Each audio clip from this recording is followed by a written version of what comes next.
I am going to call the special town meeting to order. To Troy Chenard, Constable of the Town of Rundle, County of York, State of Maine. Greetings in the name of the State of Maine. You are hereby required to notify and warn the inhabitants of the Town of Rundle in said county and state qualified by law to vote in town affairs to meet at the library of the Mildred L. Day School, 600 Limerick Road in said town on Monday, the 24th day of March, AD 2014, at 7:15 p.m., which was pretty good, for a special town meeting, which meeting will directly follow a public hearing beginning at 7 p.m. at the same location regarding Article 2. Then and there to act on the following articles to wit. Article 1 is to choose a moderator to preside at said meeting and to vote by written ballot. I now declare the floor open for nominations for moderator, and Tom has agreed to serve if anybody wants to nominate. Nominate Tom. I second that. Any further nominations? Hearing none, I'm going to close the floor to nominations. I'm just going to let the board vote. If anybody else chooses to cast a ballot for moderator, you're welcome to do so, but to keep it shorter, we'll just do it here. Anybody wants to vote for me, it's fine. Or you can't vote. I can't vote, so. Not yet. Well, I think we should put a stipulation, have to leave the town hall. And if somebody's got a piece of land.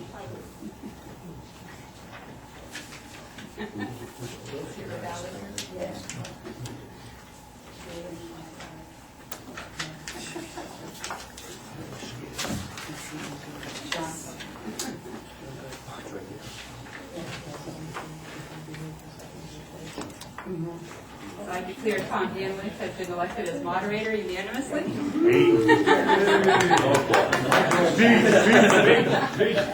Tom Danwich swear that you will support the Constitution of the United States and of the state so long as you continue a citizen thereof? I do. And you swear that you will faithfully discharge to the best of your abilities the duties incumbent on you as moderator according to the Constitution and laws of the state? I will.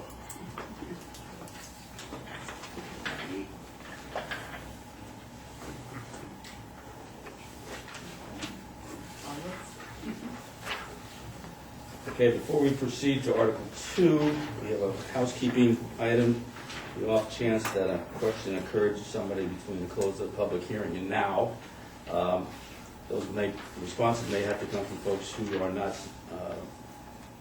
voters here in the town, and by virtue of that would not be able to address those issues or speak at the meeting. Those include our town manager, Todd Shea, our town planner, Tad Redway, Phil Saucier, attorney, Bruce Mullen, our Arundel Fire Chief, and Reynold Tartars, the Deputy Chief. I'll need a motion to allow those folks to speak, and we need a 2/3 majority of those in attendance to approve that. And a second? Any discussion? All in favor? All opposed? Passes. And we'll move on to Article 2. Shall the town of Arundel designate the Arundel Utility Safety Municipal Development and Tax Increment Financing District and adopt the development program for the district, subject to the findings and the development program attached to the original special town meeting warrant as Appendix A, copies of which are available at the town office, at the office of the town clerk, I need a motion with respect to Article 2. So moved. Second. Motion's been made and second to approve Article 2. Any discussions, questions? Seeing none, then I'll put the question to the voters. All in favor of Article 2, as I previously read, please indicate by raising your cards. All opposed? Article 2 passes. As there is no other business on the town meeting warrant, I'll entertain a motion to adjourn the town meeting. So moved. Second. All in favor? We're done. Thank you very much.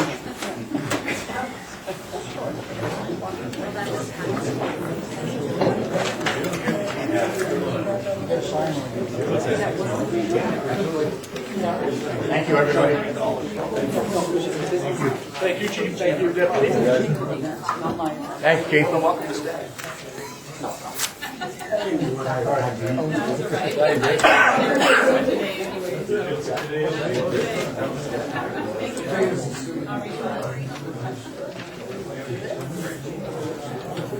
Okay,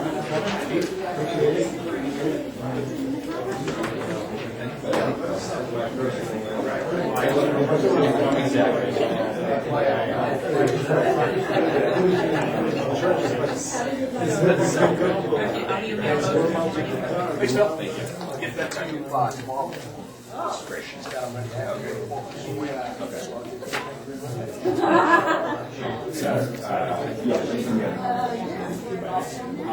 All right, so I'll get a call. All right, thank you very much. Going home. All right, thank you. Thank you. Thanks, Dad. I'll talk to you what time do you want to do? Go to the principal's office. I got a box in my car. Actually, Public Works, I'm waiting up there. Well.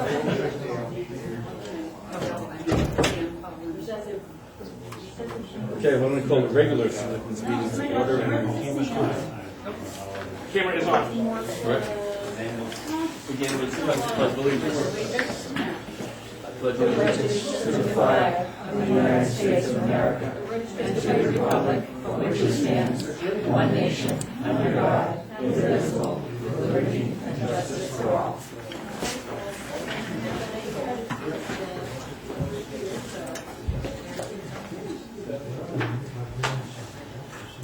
Agenda, is there any subtractions or additions to the agenda this evening? Mr. Chair, I would like to move item D to the end of the agenda, an executive session to discuss a personnel matter. Okay. And I would also like to add other under business in an adjournment, an update on a proposal from the 126th Maine Legislature in regards to turnpike signs. I had to,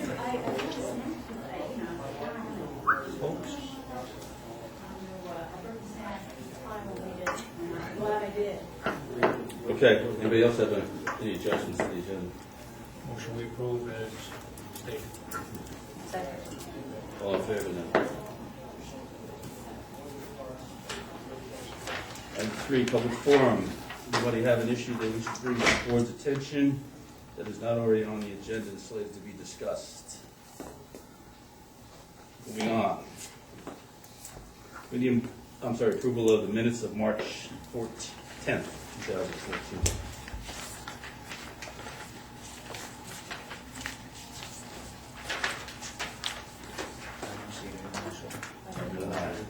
I'll second that. As written. Motion made to approve as presented. And Second. All in favor?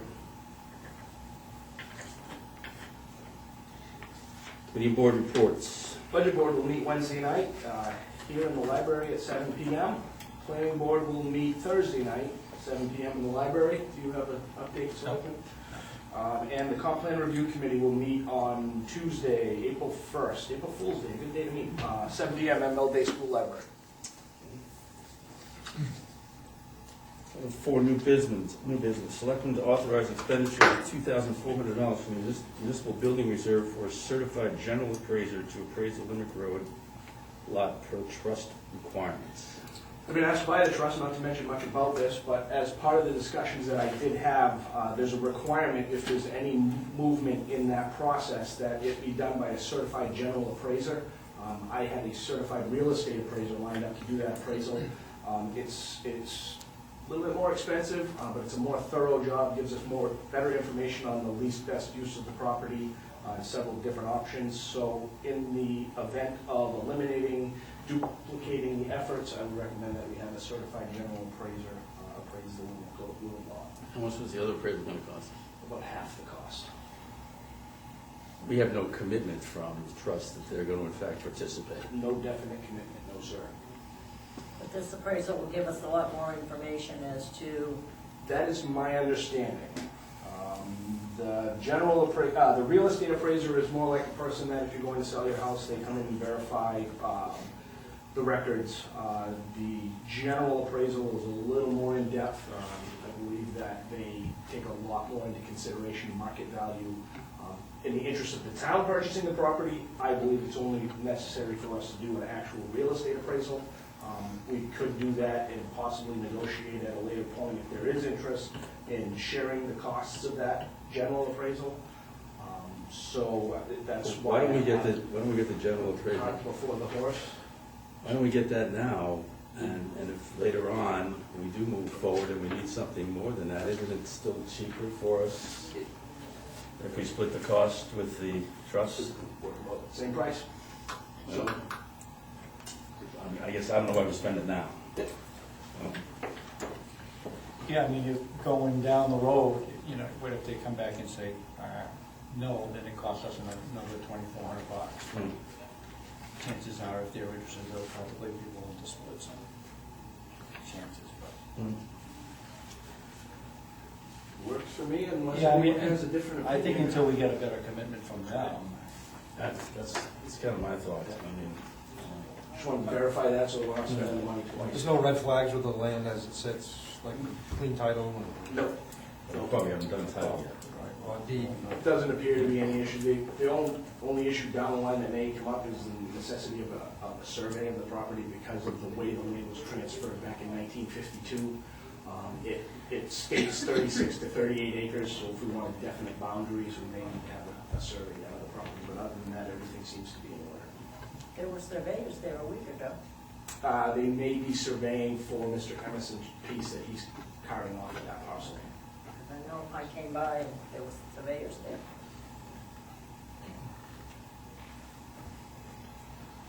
So if the board would like a motion to go with with a real estate appraisal, not for a certified general appraisal, I'll move forward with that process, and it'll take a lot less time as well. That's right. But we've already given you that authority. Yeah, so we're good? Right. Question, John? Yes, sir. Oh, Diane, sorry. I'm just curious because this is open to the Yeah. public. Is this in regards to the piece of property that we're trying to purchase for the town hall? Yes, ma'am. Have we entered into any type of an agreement to purchase this? There's a verbal agreement at this time. There's a verbal understanding at this time. What will happen is, in the event the appraisal comes back at a price higher than we've been asked to purchase the property from, it would go to town meeting for approval of the voters, of the inhabitants of the town of Arundel to purchase the property. But the owner of the property is willing to wait until town meeting in June to make that decision. Okay, I'm just curious as to, and I'm just gonna say it. I've seen some of the initial figures, and I talked to quite a few people who were not impressed with the cost of the new town hall. We got upset with the school, but I think we went a little overboard with town hall. But what if we go to town meeting and people vote not to do this? Then we've expended money before we even ask them if this is indeed how they want to proceed. But we don't want to make an offer for this property until we have some idea what it's worth. I just don't want to take the seller's proposal and say, okay. Okay, see, We're only spending $1,200. okay, well, I don't care, it's still not, I it's still understand. $1,200 and those of us that pay taxes have to pay. So what you're doing is you're getting an appraisal so that you can make an offer. You would have been the first one to ask us, did you have an appraisal before you made the offer? Well, that's true. Okay. But I'm just trying to figure out. That's good. I'm just trying to figure out Right. what the steps are. Right. Because this is a new process. We haven't done anything like this. We haven't purchased a piece of property in town before to do something like this. So the last time it went before town hall, I don't think we had an appraisal. We were trying to do the one on Mountain Road. I don't think we had an appraisal done before we took it to town meeting. So, Yeah, we did.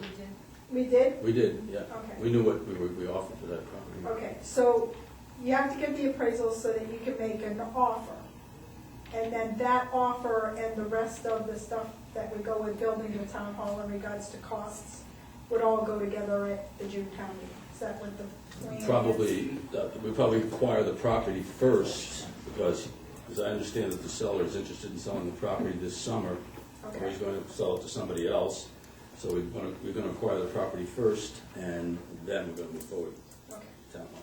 thank you. But I just needed to. You're going to vote on both of them, Yeah. obviously. Okay, well, no, I just needed Yeah. to understand the process, and especially since this is videotaped and people can look at it, they go, what in the world are they talking about? And it's a time-sensitive matter is the reason that the land itself would go to town meeting, because we've been given a deadline of June town meeting to make a decision, given till town meeting to see if the inhabitants are willing to do that. And so that's why it'll be separated. And the numbers that you heard are just numbers, right? I take it that the person that's selling it is very familiar with town meeting and, Oh, yes, absolutely. He's fully prepared that it may not pass. okay. I make a motion that we move forward with a certified real estate appraisal. We already did that, Dan. Yeah. Oh, We did that. We did it in a the couple past, of meetings, yeah, but yeah, after yeah. that meeting, it changed, so. Okay. Item B is the selectmen consideration of an E91 addressing ordinance to be voted on at the upcoming town meeting.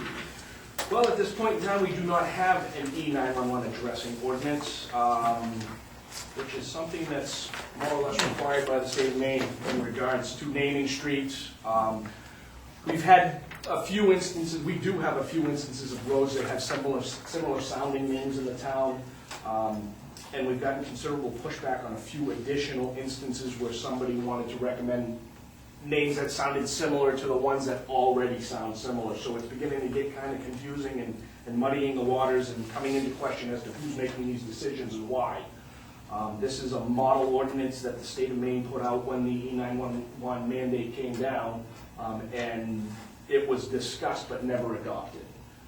And so at this point, if there's any questions or concerns about the model ordinance that was proposed, we can address those at a later point in time, but I would like authorization from the board to move forward to have a warrant article on this year's town meeting proposing an E911 addressing ordinance for the town.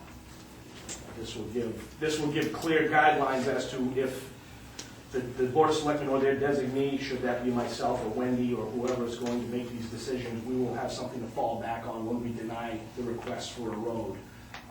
The example is Katie Lane, Kate's Way, there's a few of them, then we had a Kaylee's Way. We've had a bunch of similar sounding names, and Jason can vouch for this. I believe it gets kind of confusing when dispatchers calling off, especially for dispatch, where they're in Biddeford.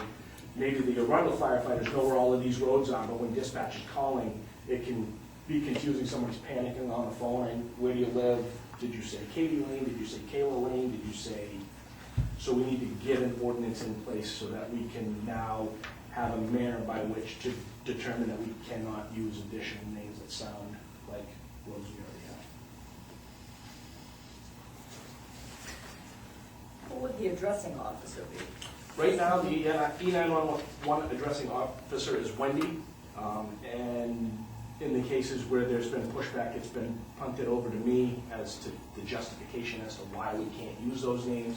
What happens right now is there's a request for a road. Roger will go out and measure every 50 feet along the right-of-way to determine the number that road is given. That's come into question as well on one recent subdivision that was just done where numbers were given.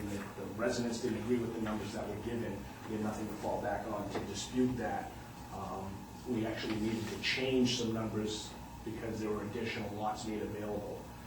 And it gets problematic when you have to start changing people's addresses after they've already established it. Why Wendy, not That's the building inspector or? one of the duties that Wendy was given before I got here. Updating the maps, sending that off to, I believe, the Public Utilities Commission that handles the E911 addressing. That's something she's been doing since I've been here. Question? Are we proposing a number every 50 foot? That's the state statute, and so that's what we would continue to follow. Yeah, but we have a 250-foot frontage ordinance. In areas where there's more frontage requirement than the numbers, or, no, actually, no. If you have a 250-foot road frontage requirement, there's still a 50-foot numbering system in place in the event that in the future zoning changes. We have the ability to add those lots in as we go. Like Limerick Road, there's a 200-foot frontage requirement, and now with the ordinance that would be in, or that is in place, Roger gives a number.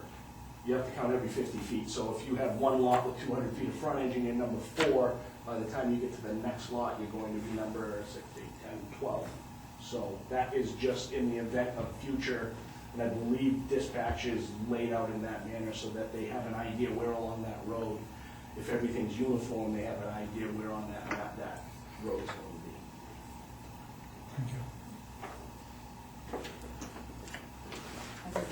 basically followed that guideline and ordinance, but we just never adopted it way back. It just got overlooked. I think at one point we were going to bring it to town meeting, and I don't know why, but it got kind of left to the side. And it hasn't really been an issue, except for within the last 8 months, there have been 2 or 3 that have actually come up where they didn't agree with our justification. City of Bedford goes so far as to not allow first names on roads anymore, because there was so much infighting, according to Joanne Fisk, that's what she tells me, and Karen as well. I don't believe we'd go that far into it, but if they sound too similar right now, Wendy kicks them over to the fire chief. The fire chief will say, that sounds kind of close, maybe we should find a different name. So if we had it in, had an ordinance in place, it'd be a lot easier to follow that.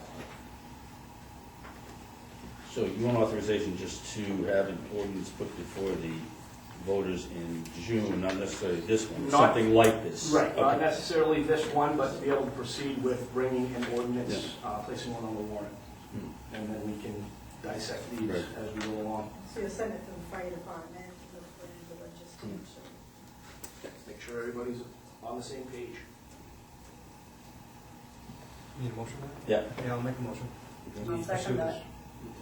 Motion made and seconded to include a E900 addressing ordinance on the warrant for the town meeting in June, and formally and finally drafted prior to, I guess. Any further discussion? All in favor?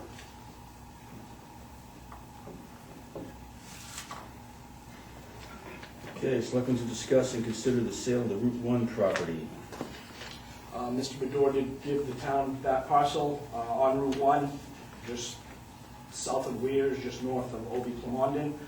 There was discussion at the time that the lot was taken out of consideration, that there was a possibility of placing it for sale in order to put those funds into the municipal building reserve. In order to move forward with that and place that, to be able to sell a piece of property, the inhabitants of Arundel own the property, they have to get permission at town meeting because it wasn't a foreclosure, so we're not just a straight foreclosure sale.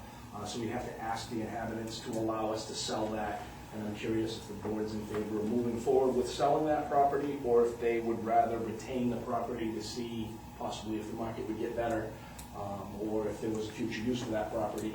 I've spoken to Mr. Medore, he had no problems or qualms whatsoever about the town selling that property. He had also indicated he may be interested in purchasing it back from the town for his own use.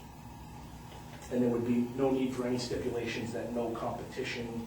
That was something I discussed with Mr. Medore, was whether or not he wants to exclude car lots or anything, and he said absolutely not. He thrives on competition, so he had no problem with that either. And I guess it's just a question of, do we want the money now, or do we sit on the property in the event we decide to use it for another purpose, or the market gets better? May I ask a question? Does it cost us anything to hold that property? It does not cost us a penny to hold that property. Other than the tax dollars generated if somebody else owns it. Yeah. John Yes. DeWitt, where he gave us the property, shouldn't we give it back to him? He didn't want it back. Or he doesn't want it He back? said he would buy it back. Well, he shouldn't have to buy it back if he gave it to us. I didn't offer to give it back. I think the inhabitants would have to give us permission to give it back as well. And as Absolutely. Tom stated, that would be the one benefit of giving it back, is we would be taxing Mr. Medore on that parcel. Okay, as long as, And that's what we asked him, Don, if he had any problems with that. okay. On my part, I'm sorry. So, Councilman Brown? As a taxpayer, I would say the economy, I would rather see the town hold on to it in case of a future use. I drove down Route 1 the other day, and I know it's more the northern end of Route 1, but there's a lot of parcels for sale, and I think if we get the seasonal cottages that are coming in, or things like that, that might increase the value of that a lot more in a few years than to sell it at this point. I agree with Simone. We're working very hard to develop Route 1, and the more we develop, the more the property values are gonna go. We may lose a few tax dollars now, but I think in the end, we would reap a lot better.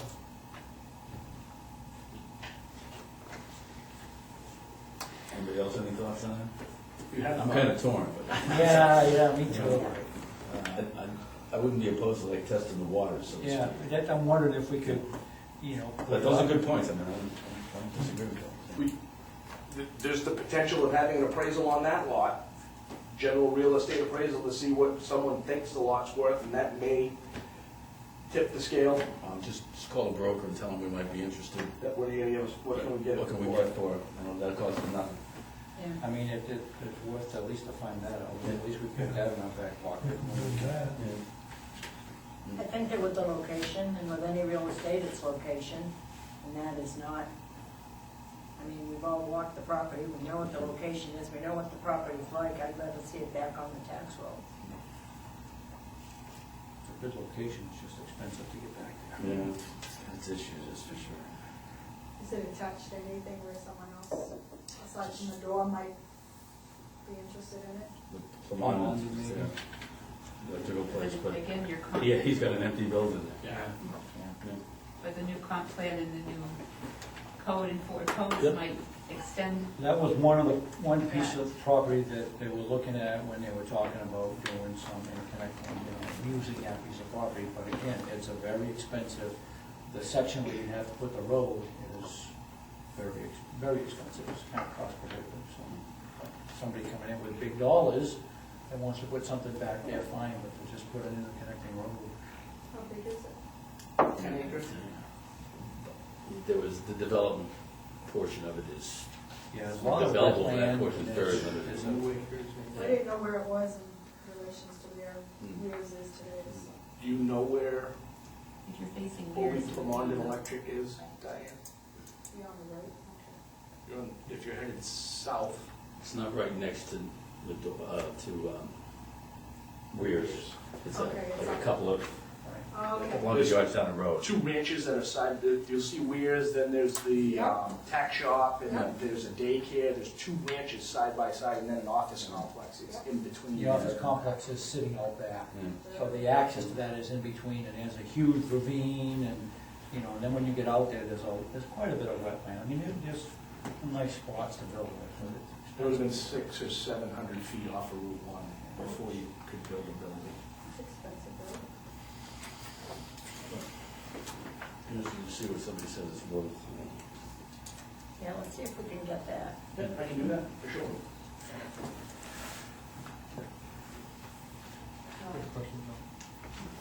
Yes. Please give me Mr. Menor's first name, please. Ben? Ben? Yes.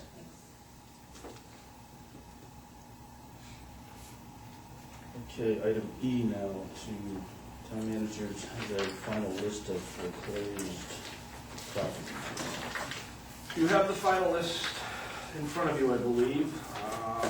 It was in your packet, it looks like this.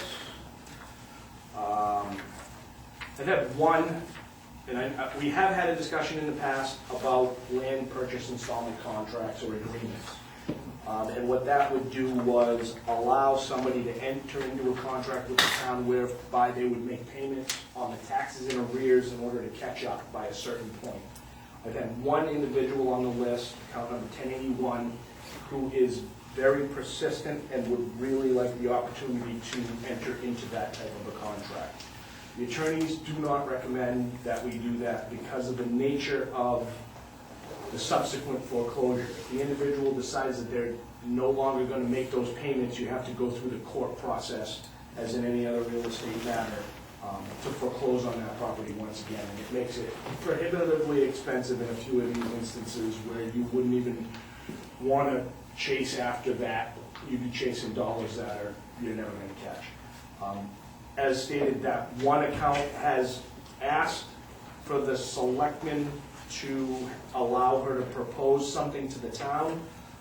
In the event that we allowed that one account to do so, we would have to allow the other accounts to do so as well. Account number 592, there's no response whatsoever. Don't believe there are any heirs remaining, and that property, I do believe, will remain in the possession of the town of Arundel. Account 516 was one conversation 2 days before foreclosure that there was interest, haven't heard another word back since. Account 2054, same thing. I left a note on the door of the home, and they called me and And although they had signed the certified receipts, they claimed that they knew nothing about it. So if we do decide to authorize 1081 to do a land purchase installment contract, I would have to do the same with the remaining accounts. And that is, I guess, up to the Board of Selectmen to decide whether or not we're going to take the risk and enter into those contracts. They have, and if I can add one more thing, the town has done those contracts in the past. They have been problematic in the past.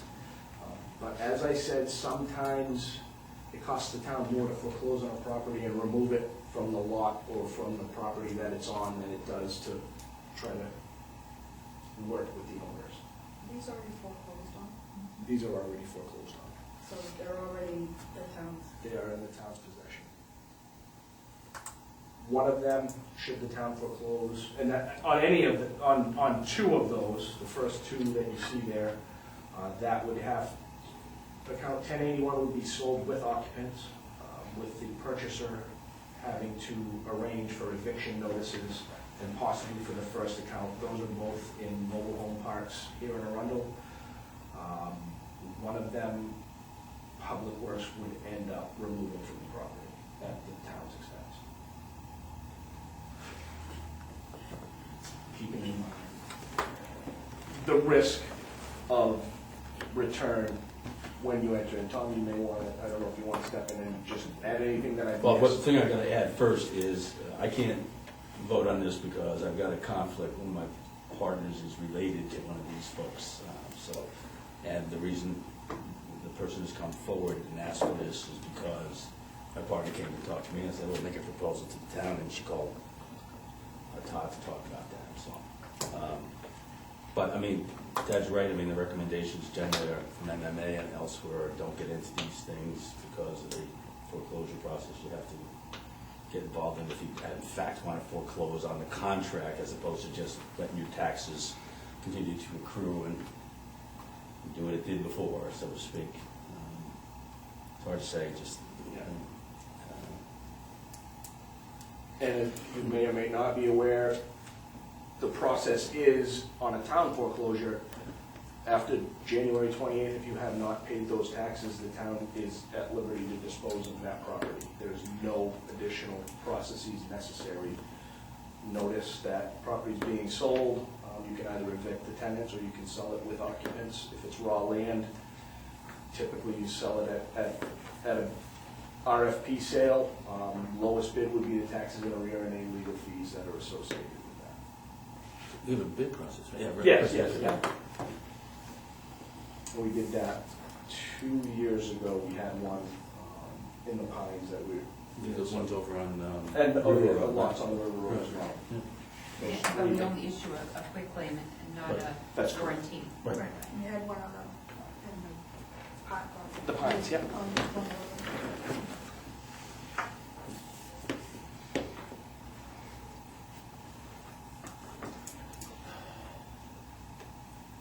Well, while I feel bad for the person who can't afford to pay their taxes, I think that keeping in mind the legal costs associated with entering into an agreement, if they haven't been able to pay their taxes, why would we think that they're going to honor their agreement?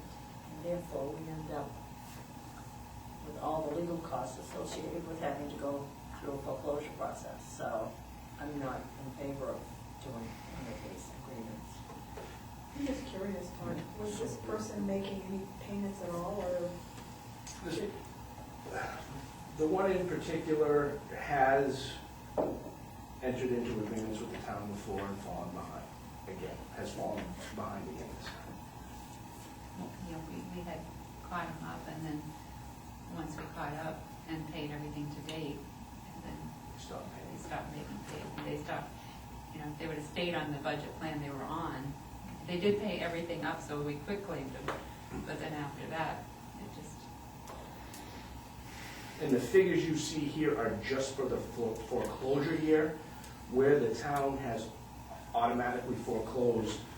Typically, in an instance like this, if they were to come back to the Board of Selectmen and ask to have their property quitclaimed back to them, It's the entire amount that's due. And so you can pretty much triple the amounts that you see in the amount due column to what they would have to enter into an agreement to pay back. In order for, once they catch up, then the property's quick claimed back to them. But as of April 1st, we have to add on the next year's estimated taxes. Yes. So they're basically looking at 4 years' worth of tax payments to catch up, to quit claim. Because as of April 1st, you have to address the year. April 1st is the cutoff date for new assessments for the next tax year. So you have to include that in there. Because you can't quit, if you quit claim it after April 1st and you don't include the next tax years, they could say, you quit claimed it back to me, I don't owe anything, you owned it April 1st, Well, therefore. you have a bill due in April anyway. No, but But April the new 1st assessment year, is, the so new the assessment 14-15 tax year would is be added based on on to this April amount. 1st. So technically, the town owns it April 1st, it's tax acquired property. Right. So you have to add that tax year in and get that part of the contract, because if not, they could say, the town owned it, I don't owe taxes for the next 2015 year. So by law, by, recommendation rather, MMA recommendation, you put the 3 back years and include the new assessment. Oh, wait a minute, if I closed on a house April 2nd, we're gonna prorate taxes when we do that. So So I'm gonna July owe 1st. for one day, when I Right. sell it to you, you're gonna own the remainder. Right, but by contract, they're not gonna finish paying by April 1st. That's MMA's recommendation, because they don't own the property back until they've paid the entirety of that contract. So it may be a year and a half before they can catch up. I with suppose their it's payments we in can tell them arrears. what we want for it, so it comes down to. Yeah. So this just shows the 2012 number, but Right. there's a 2013. 13 and the number. 2014. coming up pretty 14 soon. and then 15. No, Oh, 15 is 15 coming up. coming. This is our 2014. If the selectmen do decide that they're willing to entertain this, I will give the individuals until the April meeting, first meeting in April, which is April 14th, to have a proposal before me to bring to the board to approve or deny. If not, we move forward with foreclosures. I believe I will first attempt to sell the 2 properties that are in the park with occupants, which we have the ability to do. And then the park owners typically will purchase those properties and take care of the evictions. If that is not successful, then we have to move forward with evicting the residents and then selling the property. I hate kicking people out.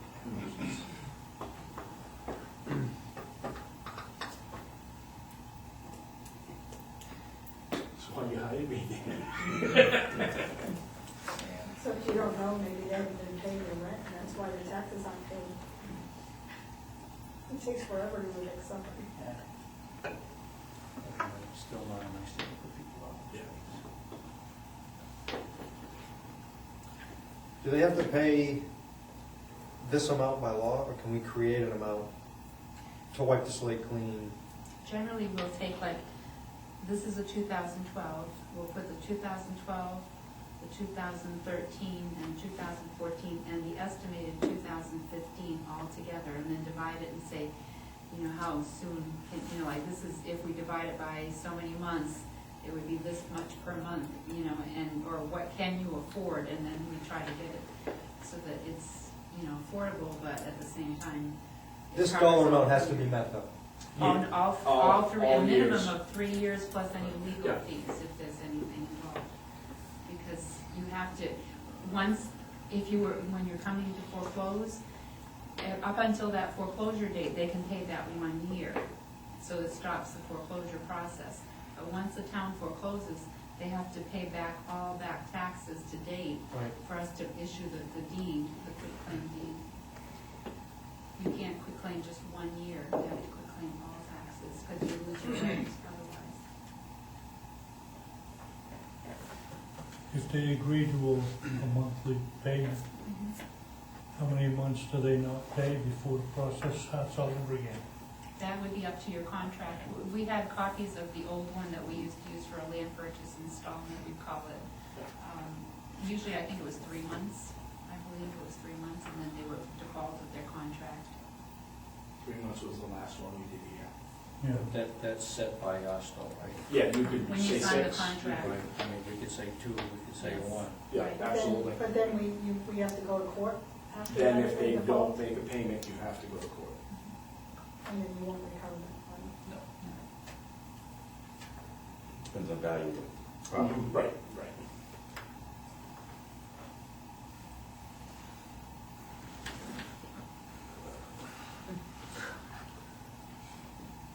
The ones that are in the park, they don't own the property, they just own the building. That's correct. Well, one person who has been in my office several times is up to date on her lot rent. But that's the only one I'm aware of. The other ones are either just waiting for the notice to come or just ignoring the fact that they're in arrears and they're living in town property at this point in time.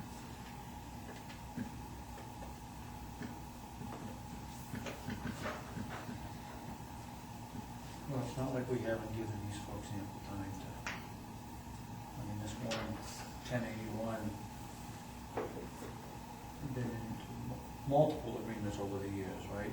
And it always boils down to, they keep falling behind. Have we got into any agreements with any of the other folks? Not that I'm aware of, no.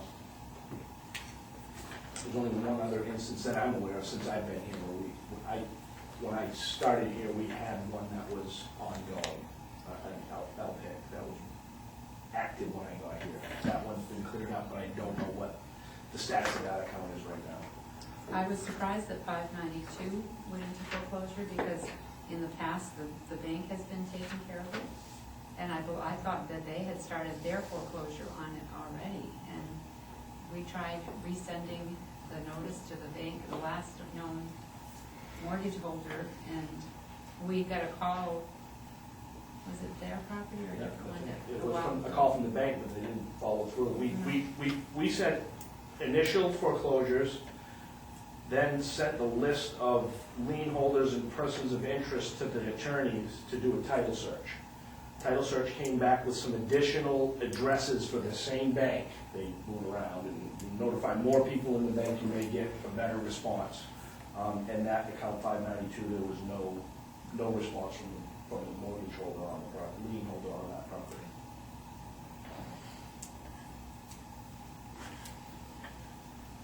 But again, we can't do it for one if we don't do it for everyone. Well, we've already done it for one, right? Yes. What do you need from us tonight? I need a vote as to whether or not I'm authorized to negotiate the land purchase installment contracts with these property owners. And since we've already done the one, can we say to do the 3 others and not the one that we've already done? We haven't, well, we did with her three years ago, or 3 or 4 years ago, because we had caught her up and everything, and so she's not currently in any kind of contract. She had been, 3 or 4 years ago in a contract, caught up, and then after the contract was quitclaimed to her, she just never kept up with the current taxes, and now she's 3 years behind again. So what you do if you move forward here is you continue the precedent that in the event that property is going to be foreclosed on, we enter into these contracts, and it's difficult to argue otherwise in the future when somebody comes and says, I'd like to enter into a purchase installment contract. If they can show, if they're privy to that information and they can show that we've done it in the past, they can possibly successfully argue that the town has to do it again.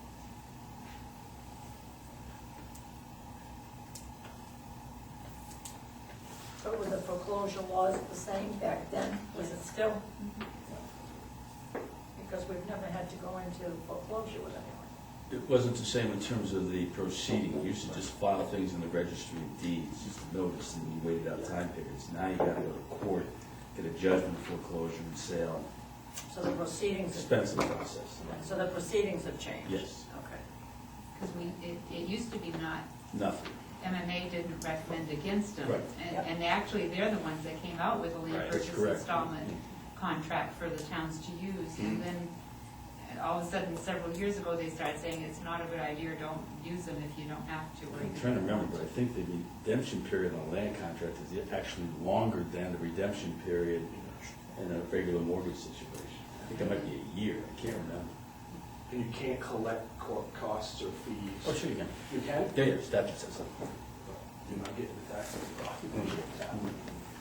How long of a process is this, Todd, when you get ready to do this? They must get multiple notices. It's 18 months before you get the notice of, well, it's almost a 3-year period, Yeah. because these 2012 taxes were April. committed in 2011 for collection. So the first half was due in October of 2011, the second half in 2012. They weren't paid, so they would have gotten a 30-day notice of lien in June probably of 2012. They would have gone to lien in July of 2012. And then you have 18 months from the date of the lien recording. So after that, they get the 2013 bill. Those go as well to lien the next year. And then they got billed the 2014 taxes. So they get, I always send out, you get your bill, I send out the blue postcard reminders, and then before the lien process starts in June, I send out a courtesy letter, first class mail, saying, by the way, do you know you still have a balance? And the liens will start by sending a certified mail notice. So they get a first class reminder in May, they get the certified mail in June, they get the lien in July, and then they get the next bill, and again, the whole process. So they are 3 years of taxes. And in 3 years, they haven't paid in. Right. And again, I send out, before the foreclosure notice goes out in December, in November, I send a first-class mail letter stating that the foreclosure process will start, and this is your balance, and that if you want to stop the process, the certified mail will go out on such and such a date, and the foreclosure will be such and such a date. And so, you know, this is beyond what you have to do by law, so that we try to catch people who, like, oops, I forgot, or something.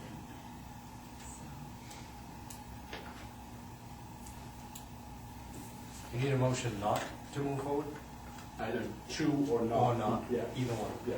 Either to not entertain the option of a contract or to entertain the option of a contract. I'll make a motion, we not entertain the option of a contract. Second, I'll second. any further discussion? All in favor? 4, and I abstain. All right.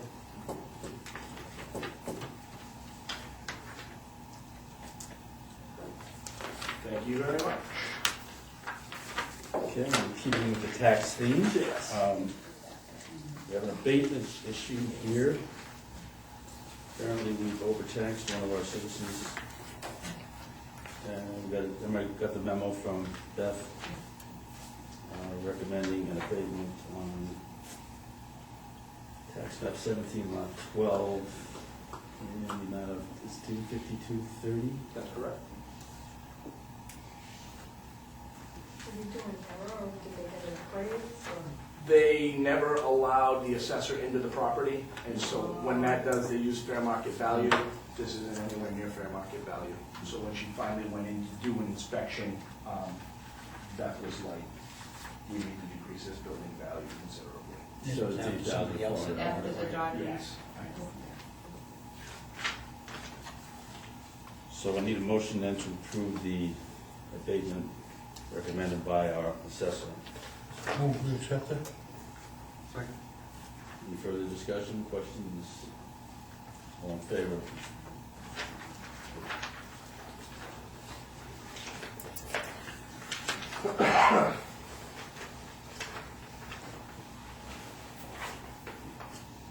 Okay, we need to review and approve the payable warrant. So moved. Second. All in favor of that? Under old business, there's a request that we meet with East Regional Cottage Developers on April 14th. Yes, that will be held in executive session. The developers are going to make the selectmen privy to some costs associated with the project. After our last discussion that we had on this matter, at the last meeting, I spoke with them, passed on the concerns of the Board of Selectmen in regards to the amount of funding to be passed on to the developer as well as other issues.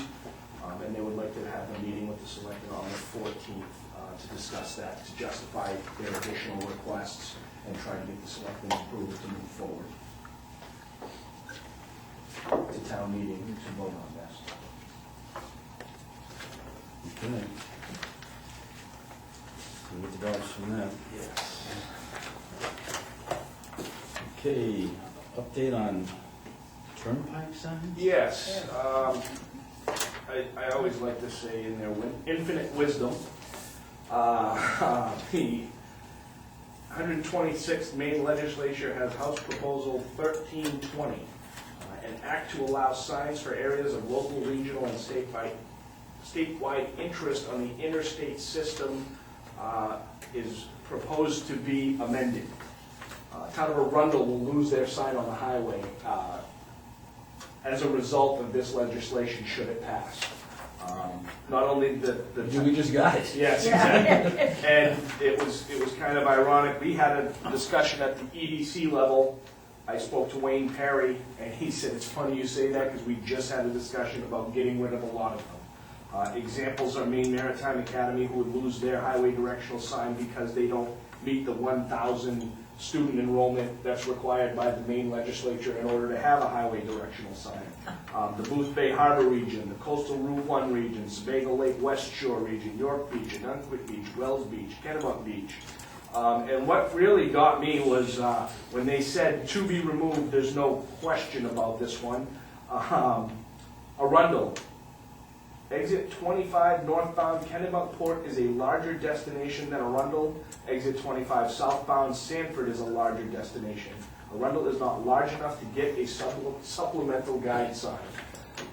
Take me down East Magazine? That is part of my argument. Next Tuesday, April 1st, if the selectmen would like to send, selectmen and any residents would like to send me comments on this, I can go to Augusta and sit in on the committee to argue against the removal of the Arundel sign. I've already preliminarily requested Dwayne that he not remove the Arundel sign. Since I've received this notice, I've gotten mixed reviews on whether or not Arundel residents want the sign on the highway that says Arundel's this way.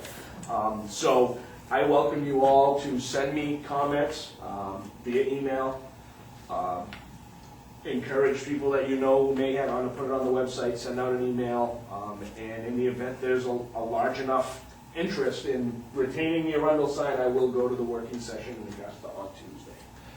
But Wayne has been made aware of it. Do we know what problem the legislature is trying to address here in taking the signs down? They are Some sort of trying visual pollution or something? to argue the Travelers Information Act of 1974, was it?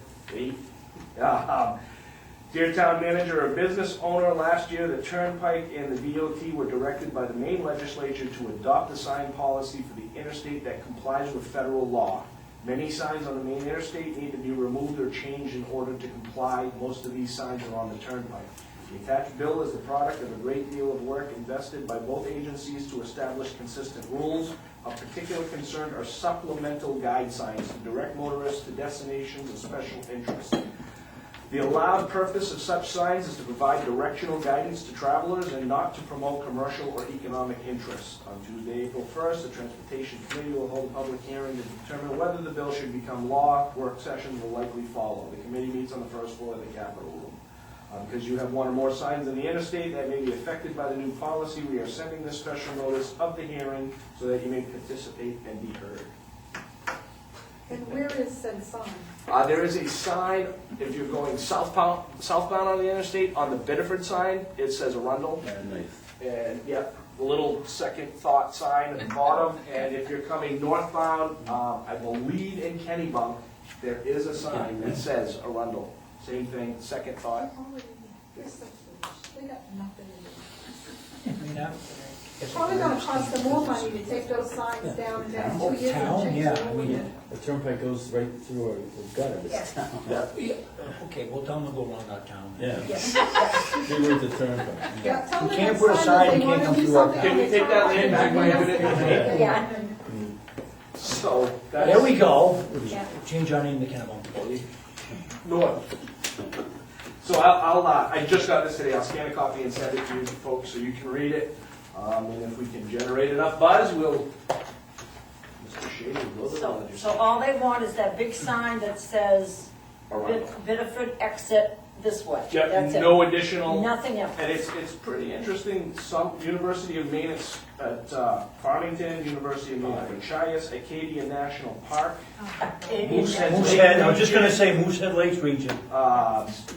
This just dumb. Scarborough Downs, Capital University, Portland Actually, Sports Moosehead Lake region is not a Complex, turnpike, it's on, No, it's on the turnpike. It is? Augusta Civic Center, Cumberland County Civic Center, So we'll have all these tourists who wanna come up, they're just driving around helter skelter, not knowing where anything is. on the turnpike. It's just dumb. miles of scenic beaches will go away. Through Canada. Well, I could see miles of scenic beaches going away, but I mean, something that But says. the other ones are already there. What is the issue? I mean, I don't know if it's, I don't, not really federal act. I don't know that act either, but apparently it says you can't do that. So, that's the, I'm so sad to that. that's comic relief for tonight. We'll do what we want. I have spoken to Wayne, I've expressed my displeasure to him, he is on the transportation committee. Yeah. But he, as any other bill that comes before him, and the more support he can get, I'm sure I can rally the troops at Bentley's to come up to Augusta and complain about there being no runs. Can you, Rental What's his machine tools. What's his position? I haven't spoken to him yet, I don't believe he's back. Oh, Bentley or Wayne? Wayne. Wayne played it politically and said, I can understand where they're going with this. So, well, that's good. I'm glad he does, because it does make any sense to me. didn't explain it to me either. Email them, Diane. I will. Can you do me a favor? Is there some place that? I can scan an email to you. Yeah, Yep. that way I can take the bill and go blast him. Sure. Not blast him, but Are they still mad at us because we made them make the bridge on the old Alfred Road 2 lanes? Actually, that we made them put in a bridge there when they wanted to make a dead end on both ends? Nickel and dime. Yeah. I suspect though, the list of those signs, They'll be, there's gonna be, A lot of they're not repercussions. gonna want those removed. Yes, I know. Because otherwise, there's nothing that directs you on where to go. No. Acadia, that's That's that, our right? big tourist. Yeah, Mid-coast region, I mean, how do you use that? yeah. You'll never get to Maine Maritime if you don't see that sign on the highway. Those are just going right to Canada. There you go. They want them to go right from Massachusetts straight through to Canada without Right, stopping. Like the power lines that come through Go town. right by the And Newport this exit. is the state that's Forget counting Moosehead tourism. region. 157. That's a good point. I will bring a copy of the Best Places to Live in Maine article. I And I'll bought, bet, I went and I'll bought bet none of magazines. those is on a turnpike sign, Yeah. you know? Most of the thing was Maybe about that's that. why. Don't you guys gonna put another sign up that says one of the best places to live in, right under the right? Well, it's stuff that you didn't already know. Yeah, that's fair. Okay. All right.